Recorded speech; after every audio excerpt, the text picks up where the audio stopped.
This is 44-year-old Mary Crumpton. She has a husband, she has a fiancé and 2 boyfriends. She's polyamorous, meaning she has multiple partners with the knowledge and consent of them all. And she's chosen to speak publicly about it. Her partners didn't want to join her this morning, so let's talk to her in her first TV interview. Hello, Mary. Good morning. So, you have 4 relationships. You live with 2 of the 4 men, Tim and John. How do you split your time? I suppose as you would in a family situation, I spend time with each of my partners. The 2 that I live with, we do all the usual things that, washing up, cooking, going out for dates, and then spend some of my time with other partners as well. You're married to Tim, you're engaged to John. Yeah. But it would be illegal to marry him if Tim's still around. Yes, exactly. In this country, I can't have a legal marriage to John. We're going to have a ceremony which will look very much like a wedding, and we'll sign a little certificate, but sadly it can't be legal because currently the law will not recognise John as a partner. Right. And what's it like, having 4 blokes? I think I'm the happiest I've ever been in my life, to be honest. Why? It's lovely, yeah. Why? I think there's a sort of support there with having more than one person, and I can share different interests with my different partners.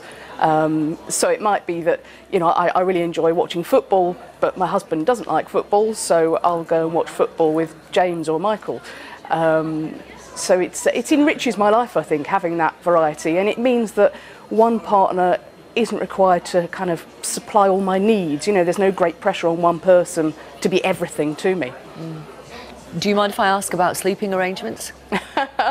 I thought that might come up. My husband and I and my fiancé John have separate rooms, but I sometimes sleep with my husband, sometimes with John, and sometimes obviously go around and sleep with my other partners.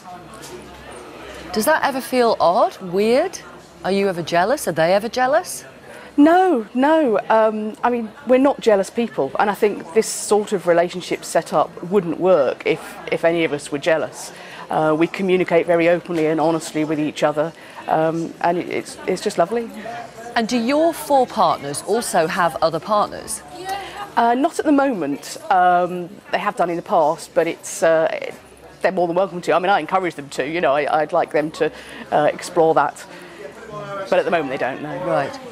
And is the key being open and honest? Yes, I think so, yes. Really, really good communication. I mean, in any relationship, honesty and communication is important, but particularly so in our situation, I think. This is going to sound very personal and you don't have to answer it.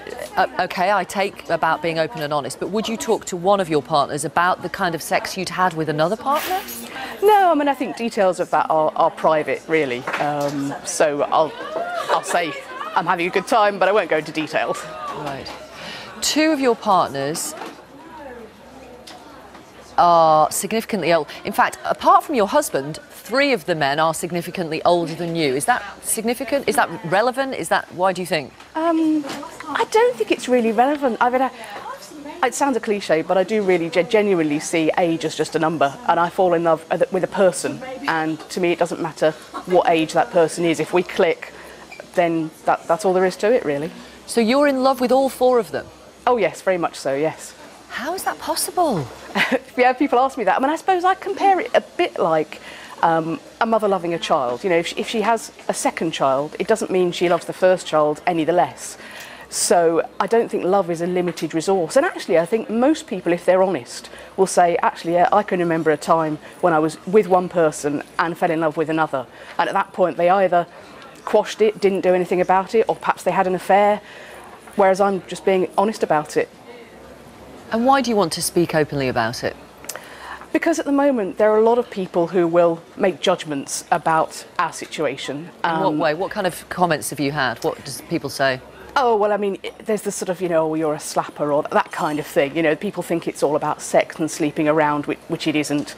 And the bigger problem is that because it's not recognised legally, there are certain things that are protected in law, like if you're homosexual or a Muslim, your work environment have to accept those things and do not discriminate against you. But if I used to teach in a Catholic school, I guarantee if I'd have come out then and said I was polyamorous, I would have been sacked for inappropriate behaviour, you know.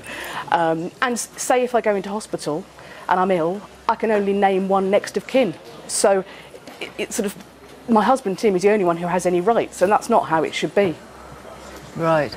So would you like to marry all of them? I think that's something that, if it became appropriate, I would. I mean, I got to the point with John where we both felt we wanted to make a lifetime commitment, and if at some time in the future, well, the relationships go in that direction, then yes.